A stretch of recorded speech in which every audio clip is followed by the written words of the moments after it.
Hello, welcome to another interesting episode of the Complete Football Podcast Show. Today we're starting the first edition of the review show and the World Cup special. I would like to introduce my guest. Before we took a short break so that we can share the links to our friends and loved ones to join in and watch us live. So, Mr. Boss, good to have you in the show. Can you unmute your mic, please? Yeah, can you hear me? Yeah, I can hear you loud and clear. Well done. Thank you very much for having me, man. Thank you so much. All right. I'm going to post the link in the group so that we can share the YouTube link so that people can join in. So I'm going to post the link now. So just give me 5 minutes. We'll be right back to start the show. No problem.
All right, welcome, everybody. Welcome, Victor, welcome, and Soccer Chatterbox. Can you all hear me?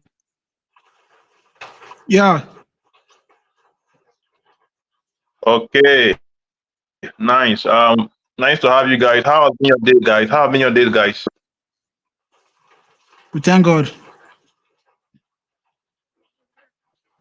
Okay. Soccer Chatterbox, unmute your mic. Can I hear you, Soccer Chatterbox? Can I hear you, sir?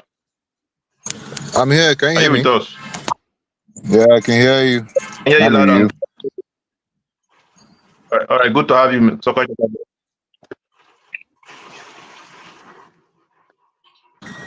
Happy to be So, here.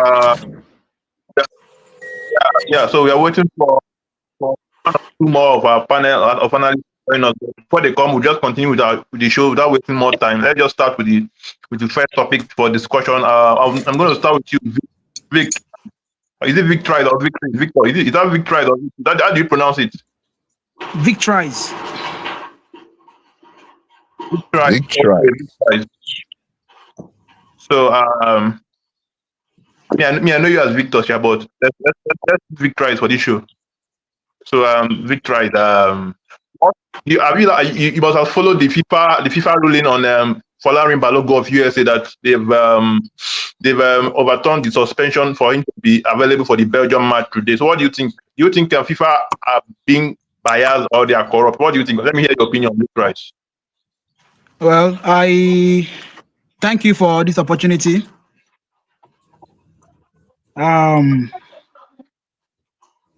I just hope that they are not trying to bring in politics into football because it will not be good. It won't be Okay, good. It won't be good. okay, Now, the ref has made his decision on the pitch. You get, but then through the influence of the American president Donald Trump, they had to overturn that red card, which I feel is not is very very wrong. Which I feel is very very wrong. But on the other hand, when you look at what the FIFA president has said in the last sentence, he said, I think he talked about injustice.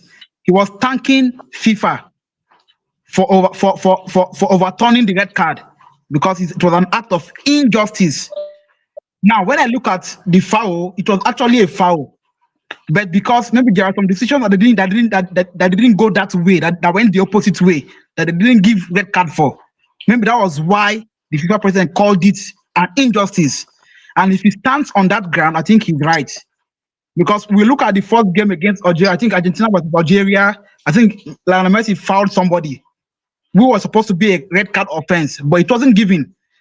And it was a similar foul that Balogun also, made, and they gave him a red card. So I feel that the problem is actually from the inconsistency of these FIFA bodies on the refs. You get now because if from the initial, if that yeah, Lionel Messi's own had been awarded as a red card, I don't think FIFA president will come to interfere. So the only reason why he called it injustice is just because there was a similar tackle that wasn't given. You understand now? So all I want to say is they shouldn't bring in politics into football. Whatever the decision is, let it stand. Let it be like that. Thank you. uh, all right. Thank you very much, Victor, for your opinion. Let me hear you, Soccer Chatter. But what do you think? Do you think FIFA are right to overturn Balogun's suspension for Belgium game? What do you think, Soccer Chatter? I mean, your mic, Soccer Chatter, but let me hear you. I'm here. It doesn't look good from an optics point of view because you've given the red card. You've given the red card, like Victories has said. You're supposed to let it stand. But the thing is that there's precedent for this. Let's not forget that a few months back, Ronaldo is was in a similar situation where he was to be. It was considered that he would have a too much ban or something like that, and they had to suspend it. Uh, we also have to look at what the rule and what the law says. I think FIFA reserves the right to administer this punishment at a later date. So I'm guessing that that's what has come to play here. It's not like as if they've done anything wrong, but they've taken advantage of a situation that they didn't of of a rule that um for some reason it looks like they've made this judgment to favor some and not others. Um, I mean, we can go on and on about how they should have given Messi a red card and for the same type of foul, but the truth is that a red card is a red card, and it looks somehow. If it was for any other country that they made this decision, maybe we wouldn't have bothered about the ruling or the decision. But because this is USA, this is Folarin Balogun, this is the top scorer of US national team in this competition. They are in the round of 16 up against a very, very tough opponent in Belgium. It looks bad. And then to make it even worse, once the ruling was announced, it is the US president that stepped up to say,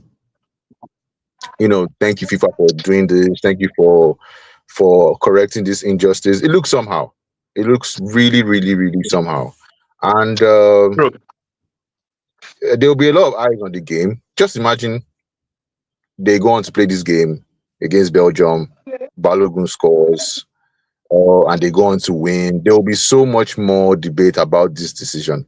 But on a whole, it doesn't look good. Not like anything is wrong per se from a legal point of view. It's just that it looks wrong. That's my own take on it. Thank you very much for catching up about it. Looks wrong and it doesn't look good on FIFA. I also agree with you guys. I think it's going to show. I think after the match against when Argentina played against what was the last match Argentina played and won. FIFA president was happy that Argentina won, and he couldn't even hide his excitement. Couldn't even hide Yeah, his excitement. He was so happy. the Cape Verde game. Yeah, the Cape Verde game. So you can see that there's a kind of biasness and corruption in FIFA. So this is what we think should be kicked out of the game. And I didn't. I for one, I don't support that motion to suspend Balogun suspension again for this game. I think is totally wrong, and I think FIFA should to do the right thing. So because if the other Mm. countries are also going to be looking at this and be saying, okay, if I have a red card, maybe I can also appeal to FIFA for them to rescind the red card for me. So it doesn't set a good standard for the game. I think it's wrong, totally wrong. All right, Yeah, let's go to so the next question. sorry, but on that same point, what will you now say about the likes of, or what will you say about the likes of South Africa that have received red cards? Paraguay. There've been a number of countries that have received red cards in this competition Yeah, for different sort yeah, of yeah. for offenses. So, are we saying that those ones didn't have a right to? It looks somehow.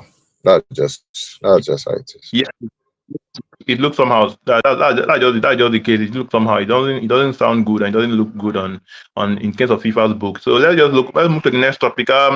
Brazil are out of the competition thanks to a 2-1 victory from Norway. And a lot of people were saying Ancelotti got his lineup wrong in that game by not starting Neymar. That he should have. I personally I thought he should have started Neymar since Neymar is fit, and because if Neymar was on the field, Neymar would have taken a penalty that Bruno Guimaraes took and missed. So I think. What do you think? Do you think Neymar should have started against Norway? Or do you think Ancelotti did made the right call? What do you think, Soccer Chatterbox? I uh, I think that having Neymar off the bench was a better call because yeah, he was fit, but he's been injured for quite some time. You can't say how he's going to react once the game starts. Two, I think he was trying to take advantage of some momentum for Martinelli based on how he performed in a similar role against Japan, where it was basically in a similar role that he scored from. So I don't think that having Neymar off the bench was a bad choice. What I think was wrong was when he made the substitutions and he took off three attackers and brought on only two. That was my issue with it. In fact, he made four substitutions and brought on only two attackers. That is Neymar and Endrick. The remaining two substitutions were midfielders. I cannot understand how you take off Cunha, you take off Martinelli, you take off Ryan, and then you replace them with Neymar, who came in and um, for a while was actually like a false nine. Then you took Ryan off so that you could move Hendrick to the right, and then you take off Martinelli, and then you bring on um and Danilo Santos. Danilo Santos for me is was played further back. He was like in Casemiro's position. So that takes away any attacking threat. Maybe the idea was to have Bruno get forward a bit more, but okay, he's off the pitch. To replace him with Ederson for me didn't just feel like the right call. He needed a box presence. Those defenders, those Norway defenders, needed something to get busy with. There was nothing to distract them, nobody disturbing them. So no matter what Vinicius was doing, no matter what Andrew was doing from the other end, there was no box presence. And I think that really, really, really um, caused Norway to feel confident to go and attack and eventually win this game. But I think they needed to be a box presence. There are several attackers on the bench. You could have used any one of them. Yes, Rafinha is not available. Rafinha is not fit, but you had at least two other people that you could have brought on to try and win this game. I can't understand how Thiago was not on the pitch. I can't understand how he wasn't on the pitch. I can't understand how the other dude, Luis Enrique, I don't understand how he's not on the pitch. Why you felt that Edison was the right call to come on for Bruno when you needed another attacking option, I will never understand. They needed someone through the center. Less than a minute or so after Andrew came onto the pitch, you could see the chance that came his way. So I can't understand why the coach would be that negative. So it's not a case of Neymar starting. And even if we were talking about the penalty, I thought Vinicius should have taken it. I thought Vinicius should have taken it. I think yeah, I That's think you're right. I thought Vinicius should have taken, but what they said after the game was that Ancelotti specifically asked Bruno Guimaraes to take the penalty. So it was an instruction from the bench that Bruno should take the penalty. Normally, Vinicius should have taken it, and I believe Vinicius would have scored that goal if Vinicius had taken that penalty, and they would have gone on to win that game easily. But let's move on now to another point. We're going to be talking about the GOAT debate now. A lot of people have been saying Messi doesn't need to prove himself again in the world to anybody. And Ronaldo, if Ronaldo wins this World Cup, he has already equaled Messi's reputation in the game and all of that. So, Soccer Chat, but I want to ask you, who is your GOAT and why do you think this person is your GOAT? Who is your GOAT in football?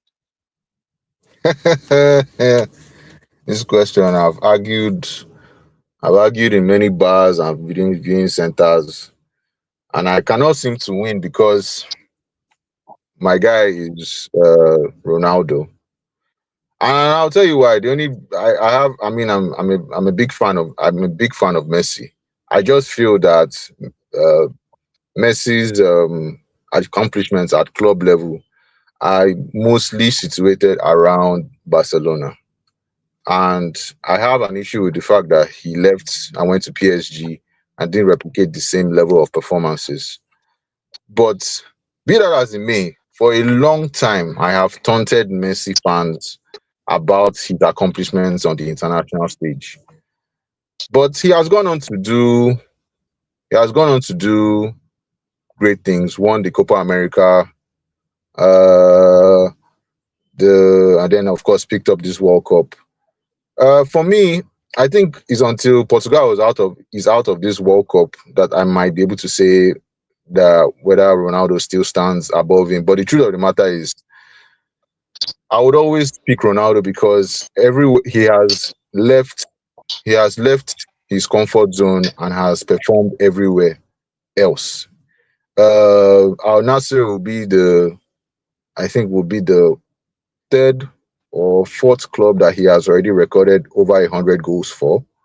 Done it for Man U, done it for Real Madrid for sure, Juventus, and now Al Nassr. He's picked up league titles in every country that he has played in. Picked up trophies for Portugal, which until he started playing for them wasn't something that was normal. Whereas we know that Argentina had picked up the World Cup twice. They've picked up Copa Americas. But Ronaldo has picked up two Nations Leagues, and a Euro, which is again is not something that happened before his time. So I always tend to look at these kind of achievements before drawing the comparisons. So Ronaldo always sticks out for me. However, I'll only accept if he doesn't win this World Cup that Messi is bigger. But until then, as long as he's still in this competition, I'm riding with Mr. Ronaldo, man. All right, thank you very much for question about. I'd like to add my own opinion. I think I am a staunch Manchester United fan, and a lot of people look at me and say, "Are you crazy? Why do you think Messi is the goat?" And you're a Manchester United fan. I just tell them that, see, I watched Messi when he twice against us at the Champions League final, and Messi disgraced my team twice. And the first one was when he even nodded the ball in between Vidic and Ferdinand and scored. I was like, who is this guy? And look at what he look at his number. There was a season he scored 91 goals. Just a single person scored 91 goals in a season. No, I think that is ridiculous. And look at his achievement: 8 Ballon d'Ors and World Cup. There's nothing to prove again. This guy is just he's simply the best player. If you look at the all aspects of the game, he's excelling. You look at free kick, look at whether it's even inside the box, outside the box, he can deliver at any capacity you want him to deliver. So I think Ronaldo is a very, very, very, very good footballer, and I think Ronaldo has tried his best to at least push himself to that limit that and to that level that they are comparing him to a footballer like Messi. But I think to be true, I'm honest in my heart. If you ask me who is the better player, I think Messi trumps Ronaldo, and I have my opinion. As I just said, he has proven with all the tournaments he has played in and won that he is the GOAT. And look, even with this tournament again, he has started showing that he's at the age of 39. He's still showing that he has not lost the mojo and he's still delivering at all in all cylinders. So I think Messi to me is the GOAT, and this is my opinion. Thank you. So while we wait for Mm. others to join us, let's begin to review. Let's review the game from last night, Brazil versus Norway. What went wrong for Brazil? What do you think went wrong for Brazil? How did where was the game won and lost? Well, I think you could point to you could point to a number of things. First of all, Norway were very very comfortable on the ball in terms of just holding possession, taking the ball away from Brazil, and for me, Brazil had no answer to that. And then on top of that, when Brazil did have the ball, for me they were very very wasteful, very very very wasteful. Yes, you have to give credit to the Norway goalkeeper. He's fantastic. He was really really fantastic. But to be honest, there were some chances where you felt Brazil could have been more ruthless. They could have been better. They could have taken the shots earlier. They could have made better passes. I just thought that Brazil were wasteful at times. And the longer the game went, the more you felt that they could Norway could snatch something. Now the thing is, anybody that has watched Norway over the last couple of years, especially on their way to qualifying for this World Cup, it's not a team that tends to create too many chances, right? But because they have perhaps one of the best finishers in the world, they only need few chances to fall into the box. They only need. Sometimes it can be. We've seen games in that Norway will play. They have 5 shots on target. They have 5 goals. That's how efficient this team is, and I think that Brazil underestimated this fact. It was only a matter of time before Haaland would find a way to step away from Gabriel or whoever is marking him and score. And once it's probably Haaland's first or second shot on target, and it was a goal. And that's what Norway are capable of doing. And once that first goal went in, you just knew that Brazil would get desperate. They would try to over try things, and all these things were going to play into the hands of a team that really didn't have anything to lose. And then, of course, we've talked about the substitutions earlier. I felt that Ancelotti made bad calls in terms of who he was bringing off the bench at that time. So You have to give it to Norway. They were prepared for. They didn't have anything to lose in this game, but I think Brazil were wasteful. They allowed Norway to get too comfortable on the ball, and they definitely did not remember the fact that Norway don't need too many chances to win games. That's what happened here. All right, thank you very much for that opinion, that expert analysis, so quite chattable. Welcome, Michael Ajiboge. Michael, can you unmute your mic? Let's hear you. How has been your day, sir? Yeah, good afternoon. Can you hear me? Yes, we can hear you. We can hear you clearly. Yeah, I've been busy with work since the morning. I've been forgetting the time. Sorry about that.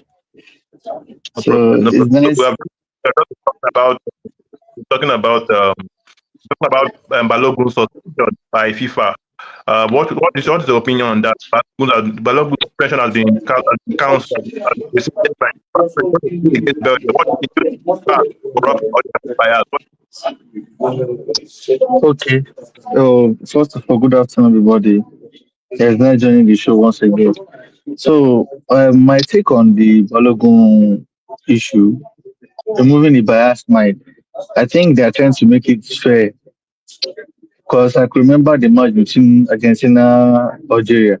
Messi did the same thing intentionally, which was overlooked. He was not carded or called by VAR or anything. So and Balogun was unintentional and was giving a straight red. So to me, if Messi was given the red card, then giving Balogun a red card also make it fair. But not giving Messi any card and giving Balogun red card, I think that was injustice. That was an injustice. So luckily they could rescind this. So I believe it's also a fair call and a good one on FIFA making it balanced game.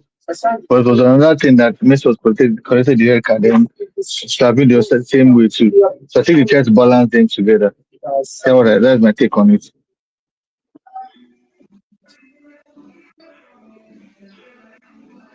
I can't hear you. I can't hear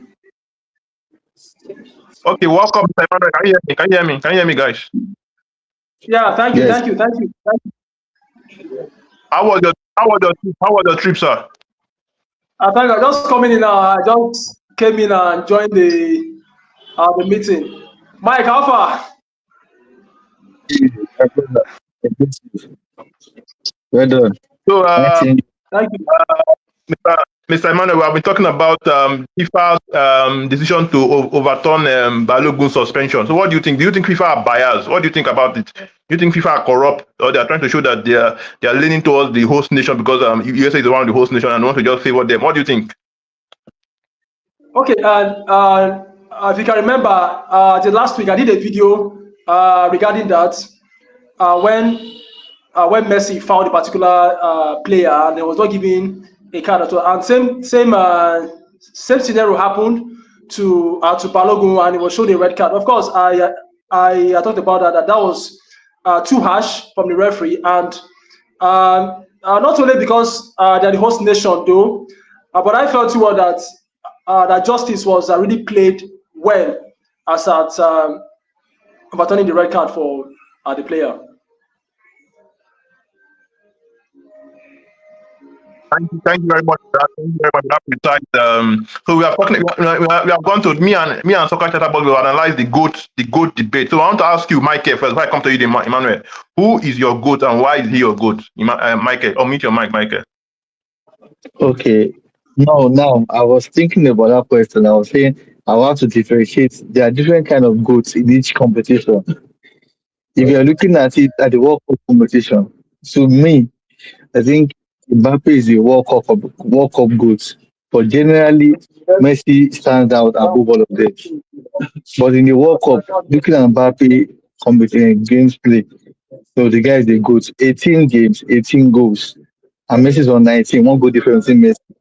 I only played 3 World Cups and he has done that. So that guy is a beast. But I will not take it away from Alan because this is first World Cup. Scoring 7 goals in 4 matches, 61 goals in 54 games. That guy is a real beast. But it's not at the level of the good. Maybe if you come for the next World Cup, he might overtake the both of them. But generally, Messi stand ahead. But in the World Cup, I'll give it to Mbappe. All right, in the World Cup, you're going to give it to Mbappe. But Messi, yeah, so we now have two two Messi supporters, one Ronaldo supporter, and I think Mr. Emmanuel, I think you're a Ronaldo supporter. So let me hear it from you. Or who is your goat, Mr. Emmanuel? And both of them support All right. good football. Okay. Now, this debate has been on so many years and is still on between Messi and Ronaldo. For me, I pick Ronaldo as my goat. Why? If you check out, he has played for different leagues. Played for Sporting Lisbon. Came to Manchester United. Won the Ballon d'Or when it was Manchester United. Left Manchester United. Went to Real Madrid. Won 3 La Liga title. Left there. Went to Juventus. From Juventus went to Al-Nassr. Of course, you can see that he has been performing in all different leagues and he's here at his best. So far, so good. I'll pick Ronaldo because he's a team player and as well as a goal scorer. But coming to the World Cup, so far, Mbappe has been my favorite player. But you can't write the likes of Messi off because Messi as well. He's going off football, but football is still part of him. He's still playing his football well, despite his age. He's still scoring goals. And don't write off Haaland too. That's a robot on his own side. But for me, I'll pick Mbappe as the World Cup good for now. Okay, speaking around Mbappe as the World Cup. So now let's look at the future now. Do you think Sorry, kind of coach. rival Sorry, that? coach. All right, Sorry, all coach. right. So Emmanuel, which one is it? Is it Ronaldo or is it Mbappe? You don't already. You didn't. You used to dodge this question. Okay, I just wanted. No, I'm not touching the question. What I'm now the debate for the host Ronaldo and Messi. Okay, that's why I picked Ronaldo. But if it's for the current play in the World Cup, I'll go for Mbappe. Because I feel that anybody that did not pick Ronaldo or Messi is trying to avoid fight. Like Michael now. Michael said is Mbappe. I don't understand all this. You are trying to avoid fight. You need to say what's on your mind here. Because coach I'm going for Ronaldo. Coach did not hide I it. said Coach it. I think we are drawn now 2-2.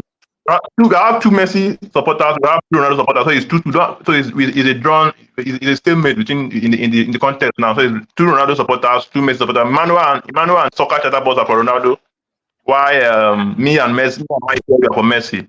So that evens it out. So let's move on to the next question because without wasting our time. So we have already analyzed the game between Brazil and Norway. Let's go to the game between Mexico and England. I'll come to you, Soccer Chatterbox. Where do you think that game was won and lost? Did you watch the game? Did you watch the game, Mexico versus England? Did you watch it? It was late in the ninth. I caught the match early this morning after it was done, just to say how it went down. Look, we have to give a lot of credit to the goalkeeper. The England goalkeeper was fantastic. I thought Pickford was fantastic on the pitch. Two major performances for me: Pickford and Bellingham. Without either of them, I don't think England win the game.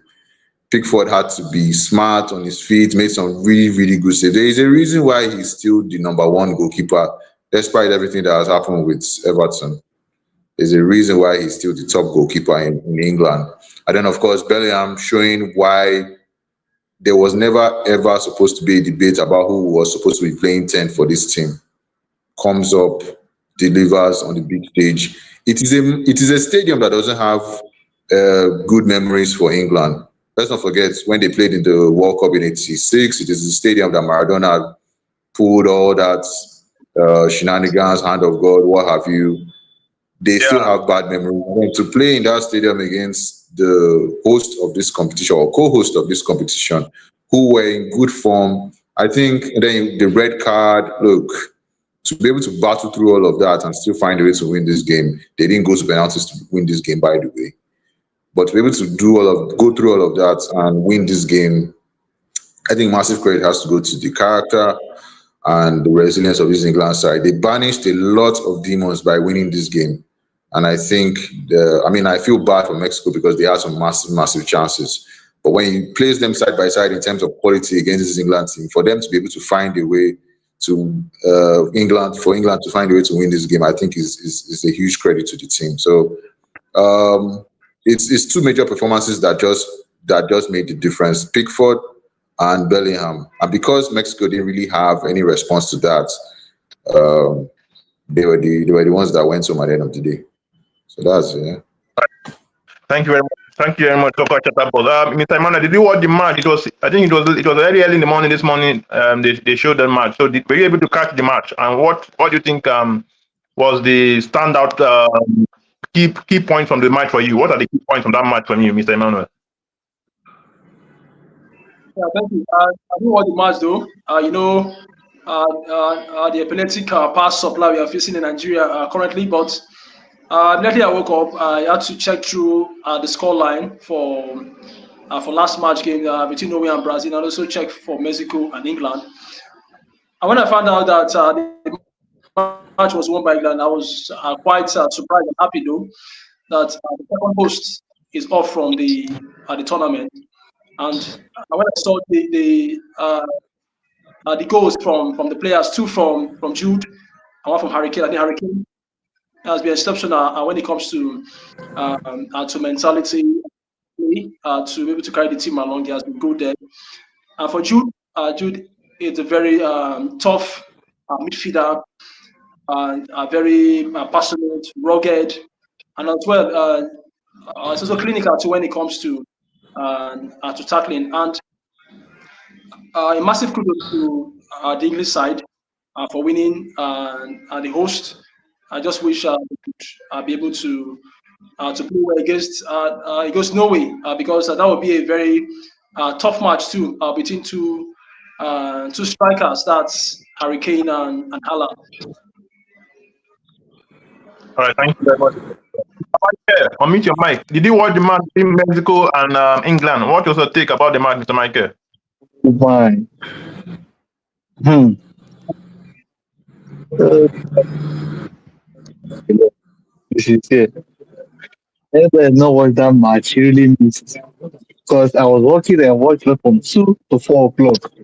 Oh God. You guys, if you watch that, you will understand the game. Kudos not to Bellingham and Pickford. From Pickford to Hurricane to Saka to the players to go down and Bellingham. Those 5 players stand up playing that match. Not Pickford and Bellingham. If, if not for the sake of Hurricane that he take a pass or Saka or Rice, the first was done by Rice, Saka to Bellingham. Without those ones and Gordon blocking his penalty and Hurricane do his magic, I don't think the game will have been won by England. Because Mexico actually finished England with attack. It was that match that made South American team, they're aggressive, strong, and very. Look at Paraguay, France, for example. They always fighting everywhere. So that match was won by those 5 players. And kudos to Tuchel for making that wonderful sub when he had the red card from quiet side 54 minutes. And he brought in Saka because Saka is not really fully fit. Removing Saka and putting Stones. Stones was actually training that match. And oh my God, what a world class save from Pickford in that match. He had 3 world class saves, 2 from 10 minutes. And the guy at the wing forward, that Gutierrez, what is that guy name? Gutierrez, that guy is one as the deadly winger.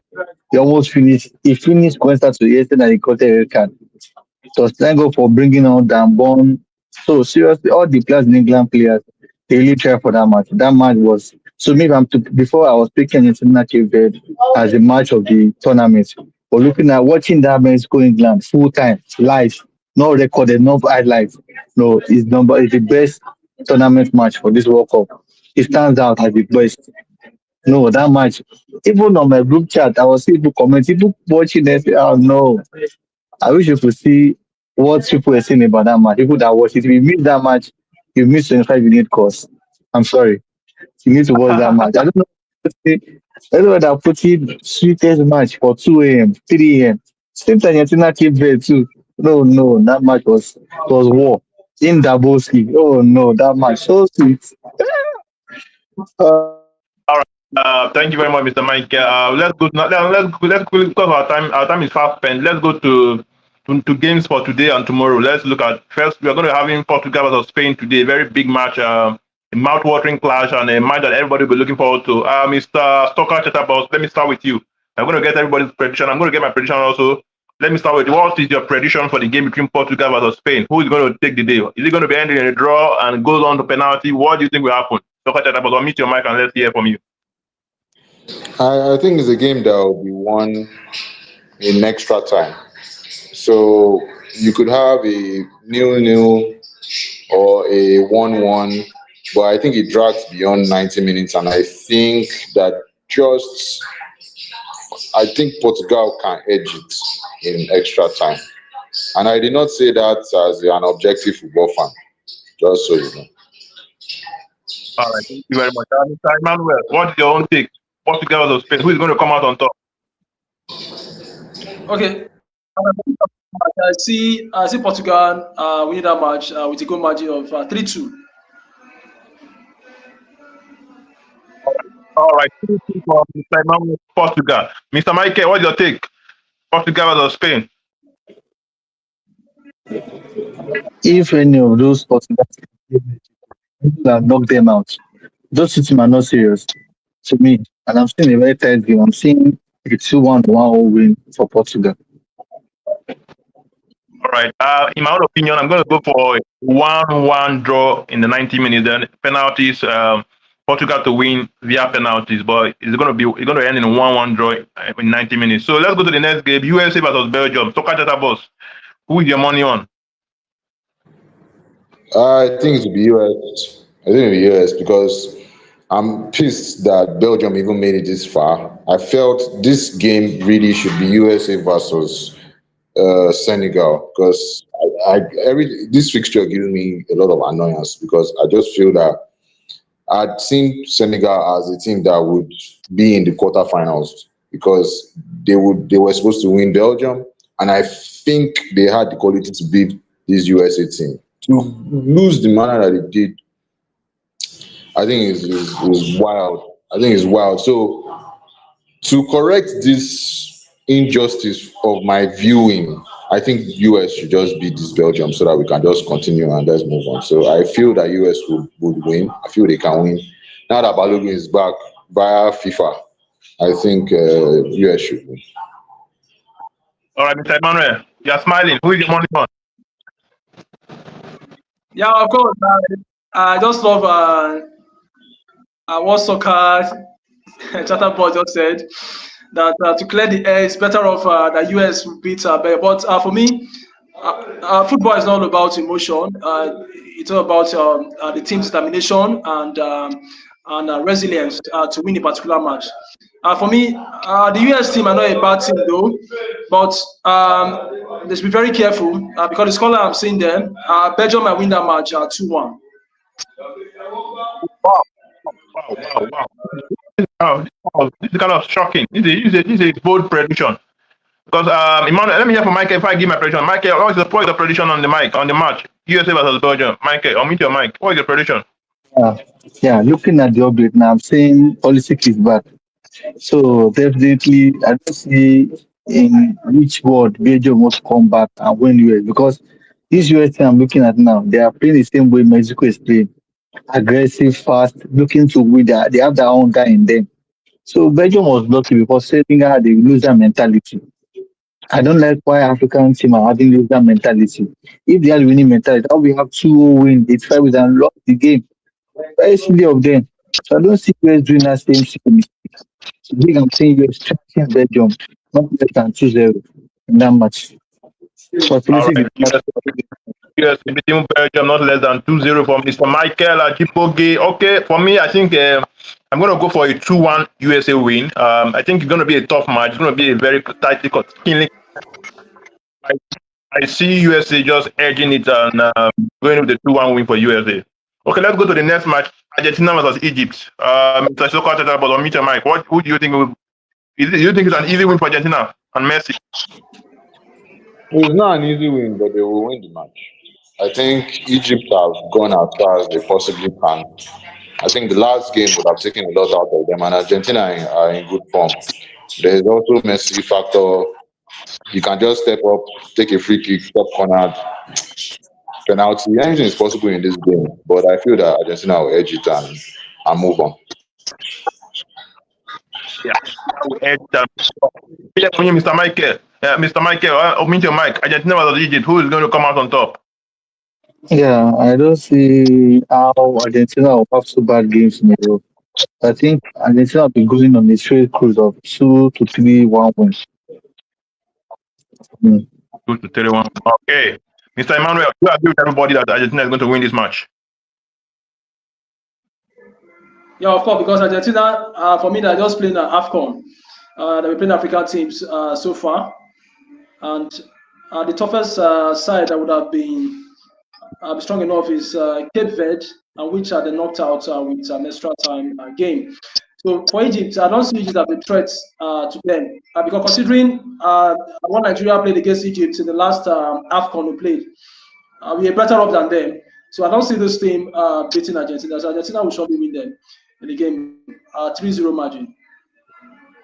3-0 coming from Mr. Emmanuel. Okay.